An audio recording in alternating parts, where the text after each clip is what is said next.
Welcome back to Racing Physics Episode 3. Losing grip is where it starts to get interesting. There are two major types of losing grip. You have understeer and oversteer. Understeer is defined as losing grip on the front tires. What that does is when you turn the steering wheel a lot, the car only turns a little bit.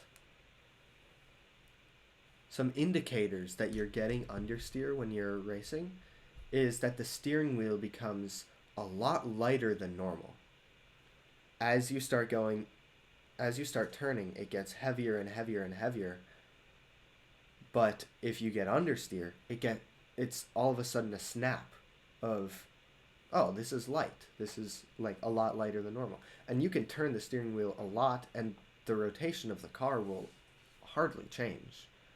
You can also hear a tire screeching noise. And you can also feel that the car isn't turning as much as you want it. It isn't giving you it isn't going as fast as you want it to go, or turning as fast as you want it to turn. The fix? Super simple. If you turn it past the grip limit of the front tires, just turn it back straight, grip will be gained again, and then you go back to turning. Real fast. Just, snapped, back. Right? Oversteer is losing grip on the rear tires. What happens when you lose grip on the rear tires? You're turning, and all of a sudden, your rear tires lose grip, and the car rotates more than you want it to. A lot of times this is known as drifting, and when drifting, they do it on purpose. They lose grip on the back on purpose. Indicators of losing grip in the back or getting oversteer is that the steering wheel gets heavier, a lot heavier, and it even continues to pull past when it's straight. So if it's heavy, you come back to straight and it still wants to pull even more. The fix for this is really hard. You have to turn the steering wheel in the opposite direction so that when you start going too far left, you turn right to try and get it back. As the rotation starts to get solved, you have to slowly turn the steering wheel back to straight, trying to match the moment when you get the steering wheel straight to the time when the car starts pointing straight again. If you wait too long to turn it back straight, let's say you have it held here and it gets back straight and you're still holding it like this, it will solve the problem, but you're still turning the steering wheel the other way, and it'll create the problem in the opposite direction.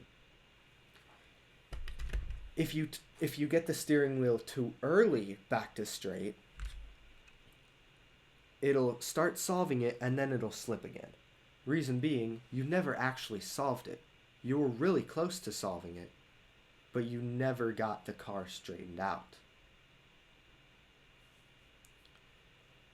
Another thing is, if you're in a rear-wheel drive car and you hit the gas, it'll start putting a bunch of power to the back tires and make them continue to spin, and it'll increase the problem of the oversteer.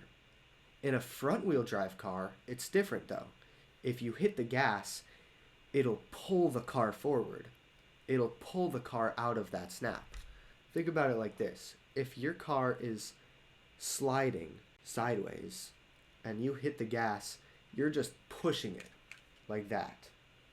If you're in a front-wheel drive car and you hit the gas while sliding, what you're doing is you're pulling it this way, or you're pulling it in whatever way your tires are pointed. So if your tires are pointed the right way, it'll pull it back straight. Oversteer is a lot harder to solve than understeer. Like, a lot harder. And it's also harder to notice Because on understeer, you can feel really easily the steering wheel becomes light. But in oversteer, it's really hard to tell because you have to know when the car is rotating too much. Or you have to know that all of a sudden it got really oddly heavy.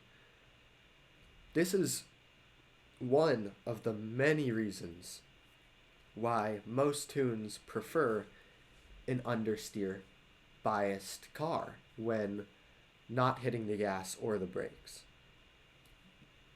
Thanks so much for watching Racing Physics Episode 3 about losing grip. Head on over to Racing Techniques and I'll teach you how to use what you've learned here to solve all your losing grip problems and become faster when you drive.